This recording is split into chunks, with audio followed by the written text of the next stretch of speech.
Bonjour chers amis, ici Irénée Girard. Avec plaisir, nous vous recevons encore aujourd'hui pour notre émission Pèlerin d'Espérance. Qu'est-ce que c'est Pèlerin d'Espérance? On se rappelle, c'est qu'on prépare ensemble l'année 2025 qui sera une année jubilaire. Au cours de l'année 2025, on va ouvrir la Porte Sainte, on va travailler à se faire proche des petits, des pauvres, on va faire en sorte que le règne de Dieu soit présent et agissant. Et pendant les semaines qui précèdent, on se prépare à entrer dans cette grande fête. Aujourd'hui, on a la chance d'avoir un invité qui est avec nous, Charles. Charles Etier, bonjour. Bonjour. Charles, vous êtes impliqué au plan communautaire du côté de Portneuf-sur-Mer. Vous êtes résident maintenant à Portneuf-sur-Mer depuis déjà 4 ans. Depuis déjà 4 ans. Alors, bienvenue, bienvenue. Merci beaucoup. Charles, on vous a invité parce que vous avez une fonction particulière à Portneuf. Quel est votre rôle? Je suis le président de la fabrique de la paroisse de Sainte-Anne-de-Portneuf. Et cette année, bien, on fêtait le centenaire de notre belle église. Alors, un groupe s'était formé. Alors, je me suis joint à eux pour pouvoir fêter cette belle occasion. Parce que c'est un milieu de prière, un milieu d'histoire, puis de rencontre. Alors, on trouvait que c'était important de le souligner. Mais en fait, c'est notre paroisse mère du secteur, effectivement, Portneuf, qui a été d'abord fondée vers les fins des années 1800, dissoute et refondée par Monseigneur Bouchard au début des années 1920. Avec zéro budget au départ pour le centenaire, c'est vraiment particulier. Vous avez fait beaucoup de réalisations. Est-ce qu'on pourrait en donner quelques exemples? Oui, mais je vais prendre mes notes parce qu'il y en a vraiment beaucoup, mais je ne veux pas les oublier. Bien, une fois le comité monté, puis les forces puis les talents ensemble, bien, nous avons pu demander l'aide de la RMRC pour avoir des subventions, des partenaires, collaborateurs. On a réussi à monter un diaporama des mariages qui ont eu lieu à Portneuf-sur-Mer. On a monté un petit album souvenir. On avait la grotte de Sainte-Anne qu'on a réestaurée. À l'aide, comme je disais, d'une subvention, on a réussi à avoir une étudiante qui a pu permettre de laisser l'église ouverte pour que les gens puissent la visiter pendant 8 semaines. On a eu une exposition d'anciennes photos, d'ornements religieux, d'objets sacrés, la tenue d'un atelier de fabrication de capteurs de rêve, parce qu'on voulait quand même montrer l'importance des premiers paroissiens de notre paroisse, qui était la communauté Innu. Et une nouvelle croix dans notre cimetière a été montée. Un artiste local, Dario Aymon, nous a donné une toile, alors ça nous a permis de ramasser de l'argent. On a refait les petites galeries, puis on avait l'an passé ramassé de l'argent pour nos portes, et les portes sont arrivées en même temps que le centenaire. Alors c'était merveilleux. Ça a été pas mal de réalisations. Avec l'aide, j'imagine, d'organismes, d'institutions, parce qu'avec zéro budget au départ, il fallait vraiment trouver des partenaires et la réponse a été positive à ce que je vois là. Effectivement. Avec la RMRC, on a réussi à avoir un bon montant. Puis on a eu des dons aussi, puis des paroissiens. Puis la municipalité aussi a été... Parlez-en donc, parce que la participation, me semble-t-il, de la municipalité est exceptionnelle. Ils ont accepté, la municipalité a accepté de devenir un des premiers... partenaires de cette organisation-là. Alors, ils nous ont offert leur soutien logistique, informatique, financier, en combinant la fête de l'été avec notre centenaire. Alors, cela nous a permis d'avoir beaucoup plus d'argent, puis de pouvoir offrir plus d'activités, puis une belle soirée, un beau repas. J'entends encore M. le maire, lors de son discours le samedi après-midi de la fin de semaine de la Fête du travail, parler de notre Église, notre communauté, nos bénévoles et ainsi de suite. Et au cours de la soirée, on soupait ensemble. Il parlait de l'inclusivité, le rapport avec les Inuits lors de la fête de Sainte-Anne. Et puis, j'ai dit, Monsieur le maire, c'est votre discours, c'est aussi l'inclusivité. Vous avez un discours inclusif. Et quand on travaille ensemble, tout devient possible. Effectivement. La réalisation des projets est beaucoup plus facile. Charles, est-ce qu'on pourrait, avec un tout petit peu de recul, l'année 2024 a été très bien remplie à cause, entre autres, du centenaire de l'Église à Portneuf, mais avec un peu de recul, est-ce qu'on pourrait retenir quelque chose d'essentiel dans cette expérience? Bien, on a réalisé, nous, que les paroissiens sont fiers de garder leur patrimoine, de garder notre Église ouverte. Vous savez, l'Église, c'est le cœur de notre village. Alors, durant cette fête-là, durant toutes ces cérémonies-là, la participation était grande et on a réalisé que les gens étaient fiers que l'Église soit encore ouverte. Puis, comme je vous disais tantôt, le fait de l'avoir laissé ouverte pendant 8 semaines, on a eu du monde de partout. Et les gens disaient que c'était formidable d'avoir un endroit pour pouvoir s'arrêter. Et les gens sont encore très intéressés à visiter nos monuments. Puis je pense que c'est important aussi de les garder. Frédéric nous racontait, entre autres, la guide touristique, un couple est arrivé, je pense, et puis je pense qu'ils avaient fait la Méganie, une bonne partie de la moyenne Côte-Nord, et ils sont arrivés en Haute-Côte-Nord en disant c'est la première église ouverte qu'on frappe sur notre parcours. Alors ils étaient très heureux de la rencontrer. Elle avait vraiment le tour de parler aux gens pour une jeune de son âge, puis elle a aimé son expérience d'ailleurs. On l'a beaucoup apprécié, nous aussi. Oui, absolument, c'est ça. Et toute l'exposition a été faite avec énormément de belles choses et c'est extrêmement bien aménagé. Hein? C'était de bon goût et les choses ont été conservées. C'est tout à votre honneur. Charles, d'autres paroisses de la région, je suis certain, auront à célébrer des événements semblables. Il y a peut-être même de ces gens-là qui nous écoutent aujourd'hui.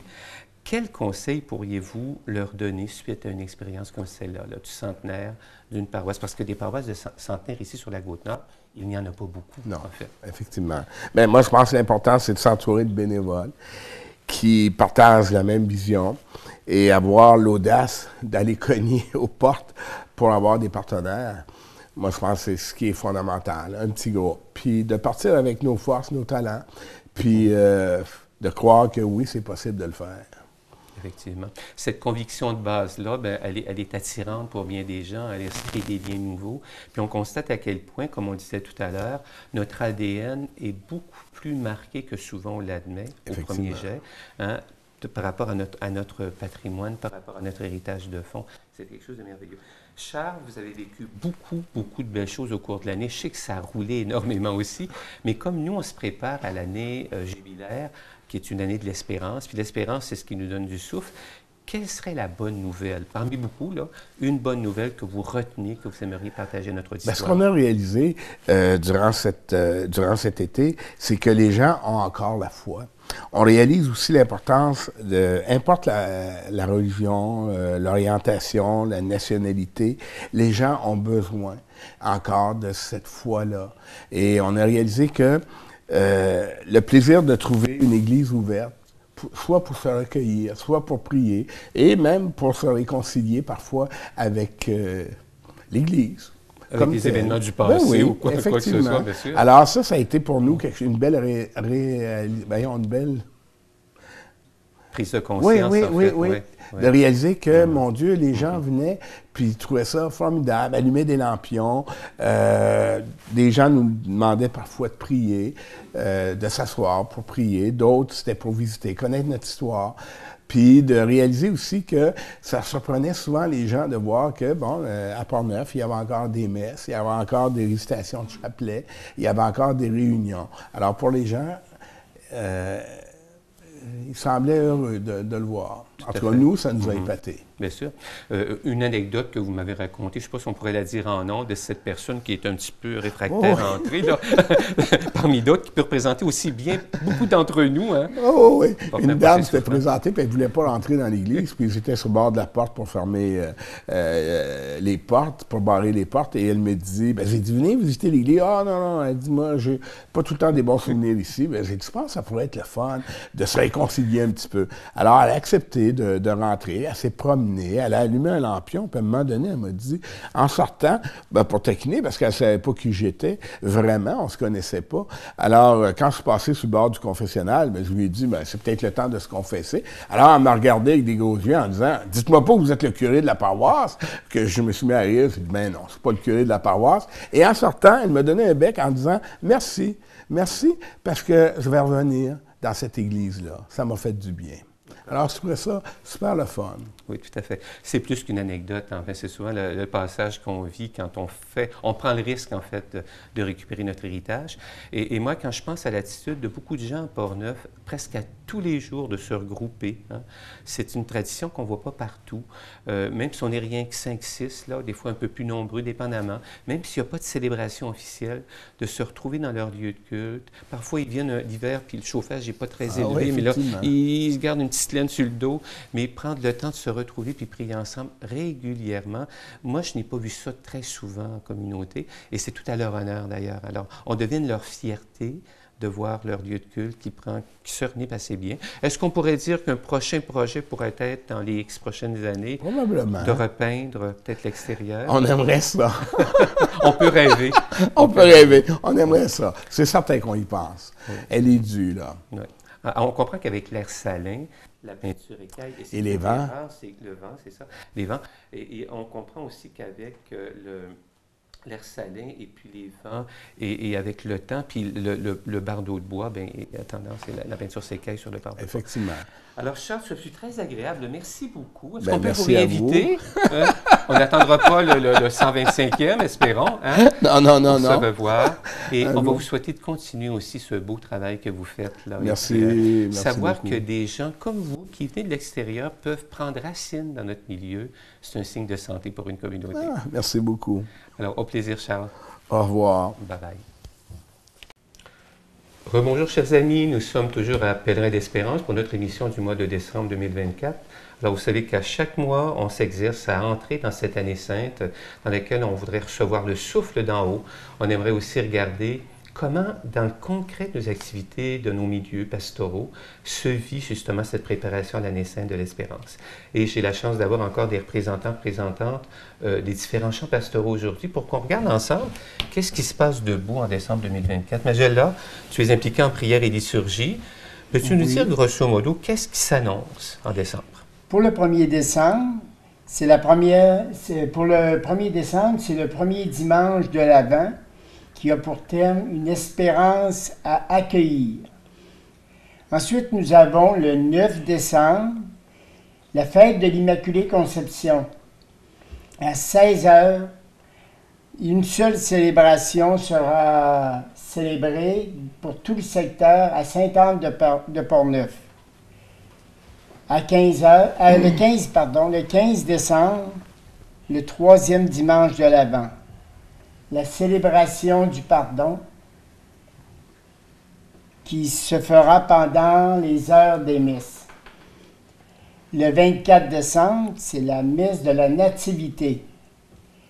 Et puis le thème, c'est une espérance à incarner. À Saint-Marc-de-la-Tour à 16 h, aura lieu aussi à Sainte-Thérèse de Colombier à 19 h, la messe à Saint-Luc de Forestville à 20h30 et celle de Sainte-Anne de Portneuf à 22 h. Donc, il y a du choix pour tous les goûts, en Oui, quelque sorte. effectivement. Et c'est pas tout parce que le 25, on a encore une tradition avec l'abbé Antonio. Oui, qui va nous faire la messe de la Nativité à Saint-Luc de Forestville pour tout le secteur. Elle se tient à Saint-Luc de Forestville à 10h30.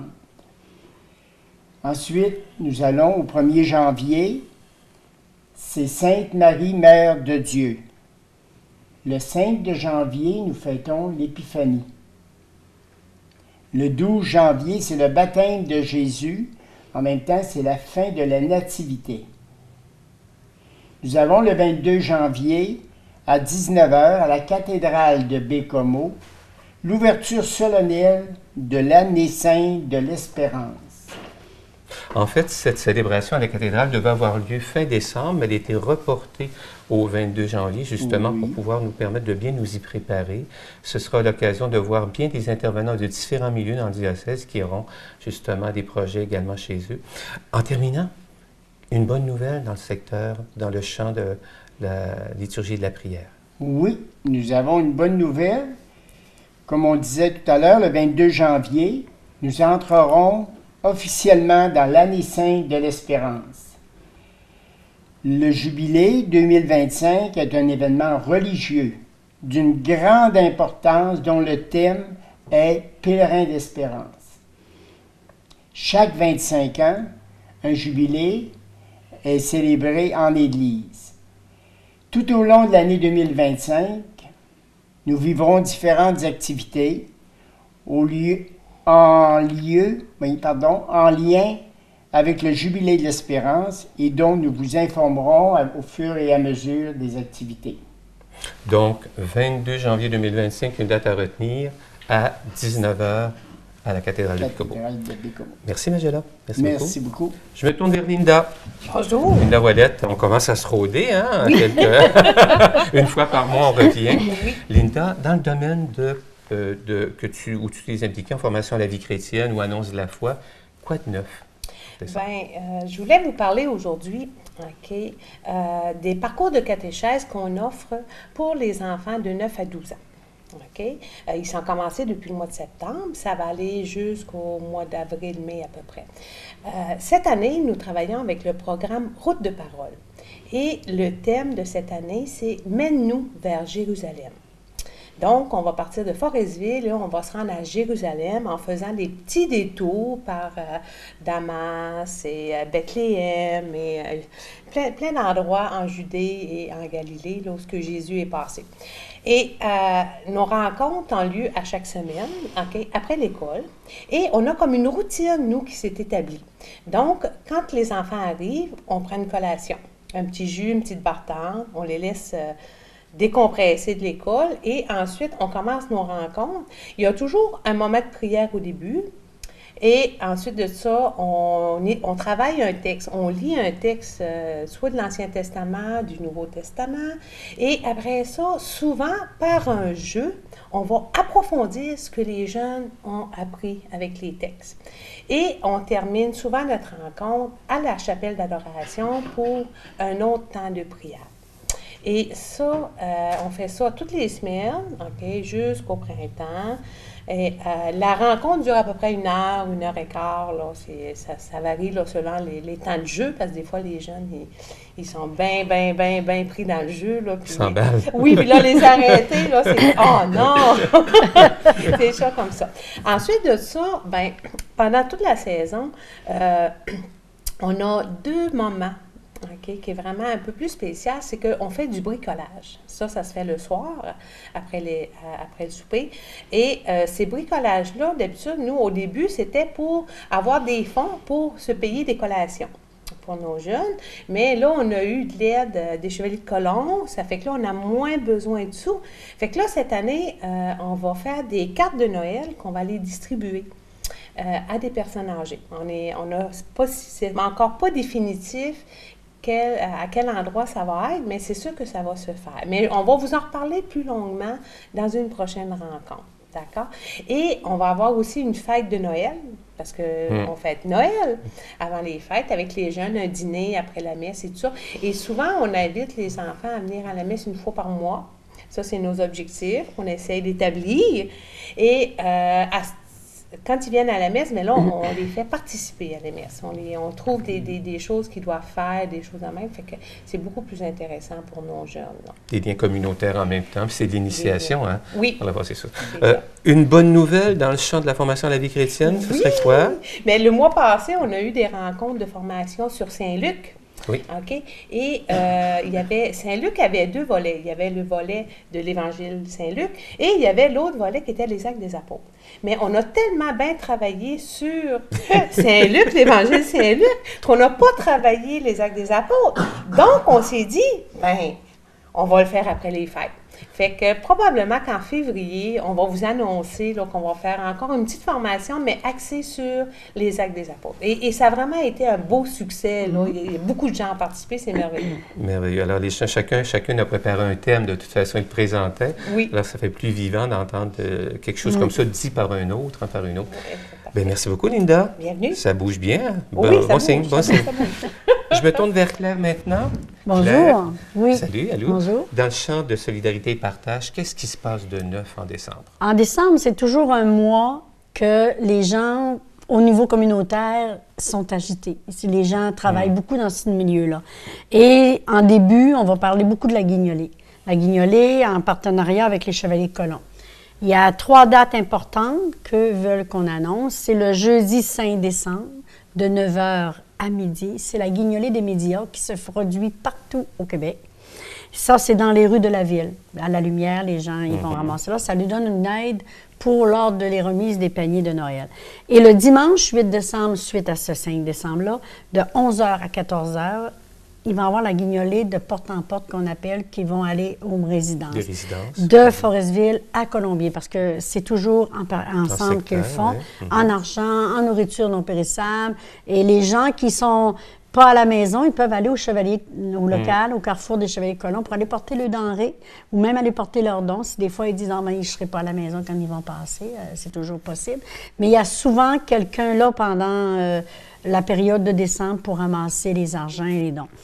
Et une nouveauté qu'ils ont inculquée depuis l'an passé, ils font un repas pour les personnes seules. Et cette année, c'est samedi le 28 décembre à 11h30 au Carrefour des Chevaliers Colomb. Et ils veulent que je transmette leur numéro de téléphone. Vous pouvez rejoindre Marjolaine et Bertrand au 418-587-3873 pour vous y inscrire. C'est gratuit. Et à Gina et Gabriel au 418-587-0003. Eux, ils vont prendre les noms, puis après ça, ils vont vous accueillir cette journée-là. Puis la guignolée, c'est une partie importante parce qu'ils vont remettre, ils ne nous ont pas donné la date qu'ils vont remettre les paniers de Noël, mais ils vont une date en décembre pour remettre, ils vont suivre pour leur panier de Noël. La fête. Merveilleux. Et moi aussi, le 10 décembre, je refais une soupe populaire au sous-sol de l'Église. Et cette date-là, je le fais avec l'organisme de Plaisir de lire et leurs participants. Ah, c'est bon. Fait que là, on va être ensemble. On va, après qu'ils viennent faire l'aide aux devoirs, on descend au sous-sol, puis on prépare pour le lendemain. Le mardi matin, on va faire cuire les choses. Et aussi, je vais ajouter qu'on va avoir, on va échelonner sur 2025 un peu pour annoncer. Je vais revenir avec ça, mais mardi, le 14 janvier, on reprend après les fêtes la soupe populaire. Et c'est aussi, on va avoir, ne pas oublier, parce qu'en novembre, je vous en ai parlé, le lundi 13 janvier 2025, je vais être présente toute la journée au sous-sol du presbytère. Je vais accueillir les gens. Venez me voir, venez me rencontrer. Je vais vous écouter pour les endeuiller. D'accord. Pour préparer ceux et celles qui veulent continuer. Bien, si c'est une nouvelle formule qu'on devra adopter, on va le faire. Ouais. Je vais prendre des journées précises, puis je vais attendre les gens. Ils viendront, puis on va échanger ensemble, puis on sera en écoute. Puis après ça, on ajoutera des gens parce que dans cette aide-là, l'important, c'est les participants. Qui sont alentours. Hein? C'est eux qui t'aident à cheminer. Puis après, ben, ils se créent des amitiés improbables. Merveilleux. C'est un succès dans ce côté-là. Et aussi, on vous invite, ceux et celles qui sont intéressés, à venir se joindre à nous pour la chorale, pour les messes du 24 et le 25, que vous êtes notre accompagnateur toujours le 25 décembre. Antonio fait la c'est mon clone. C'est votre clone. OK, c'est votre clone. OK, c'est bon, on va le prendre comme ça. Mais le 26, c'est ça. Ceux et celles que ça intéresse de venir se joindre à nous et on va faire des pratiques qui les appellent au presbytère, qui disent, ben, j'aimerais ça, aller m'essayer. C'est pas, mais une voix de plus, c'est une voix de plus. Qu'on ait un beau 24 de décembre. Belle expérience de fraternité aussi en même temps. Oui, c'est ça. Et les pratiques auront lieu quel jour, quel soir? Bien là, il faut que j'en parle avec la musicienne. C'est dans le jour, en après-midi. D'accord. Et ceux qui travaillent, qui vont se joindre à nous, là, on en fera en soirée. D'accord. On va en faire. Puis aussi, on va aller chanter cette petite chorale-là d'église. On va aller chanter aussi à CHSLD le 13 décembre, à 2h, à 14h30. Puis, je vais me faire inviter à la villa aussi. On va aller chez Guy Racine chanter quelques petites chansons. On appelle ça des après-midi de chant. Fait qu'on va aller faire plaisir aux personnes âgées. On a vu en CHSLD des fois des personnes qui ne parlaient plus se mettre à chanter puis à taper du pied en entendant des airs connus. Alors, on ne sait jamais qu'est-ce qui va être éveillé en eux. Qu'est-ce qui peut éveiller en eux? Parce que moi, il y avait deux personnes que là, eux autres, ils appellent la fun. Oui. Puis ils se sont mis à chanter Jingle Bell, tu sais, ils se sont mis à chanter avec nous, puis c'est merveilleux. Puis le bonheur, tu vois que c'est la mémoire de la musique qui revient. Le cœur d'enfant qui ressort. En terminant, Claire, une bonne nouvelle dans une bonne nouvelle dans le... Oui, toujours que ça a été une réussite parce que cette année, on a changé les dates pour la soupe populaire. Moi, j'ai changé pour le mardi au lieu du mercredi. Et les chevaliers, eux autres, ils ont accepté de faire ça un dimanche soir. Et on l'a eu dimanche le 24 et c'était un succès. On a vraiment eu les gens ciblés, la clientèle ciblée. C'est plus facile pour eux de venir souper que de venir dîner. Mais on garde encore les personnes seules, les personnes qui veulent venir se joindre à nous. Et on dit maintenant ouvert à tous. Oui. Venez partager, venez voir ces gens-là. Venez nous voir, puis c'est tout à fait gratuit. Puis ceux qui veulent, ils donnent un don. C'est libre aux gens. pour quelqu'un qui est plus à l'aise, on peut faire un don. Puis en même temps, ça nous Oui. permet d'en parler en D'en connaissance parler. de cause. Hein? Oui, c'est ça. Merveilleux. C'est ça. Fait que Ben voilà. c'est une Alors, réussite. un tour d'horizon rapide qu'on vient de faire pour le mois de décembre et même début janvier. Oui. Merci à vous, mesdames, messieurs. Merci beaucoup. Merci à On vous. vous souhaite une bonne période de la nativité, comme on dit en Église. Hein? Et à vous également qui nous suivez, merci de nous suivre, de nous écouter, de nous partager aussi, de faire connaître autour de vous les activités qui s'en viennent, en sachant que nous sommes des pèlerins d'espérance et que nous essayons tous ensemble de nous préparer à cette grande année sainte que sera 2025. Alors, au plaisir et au revoir.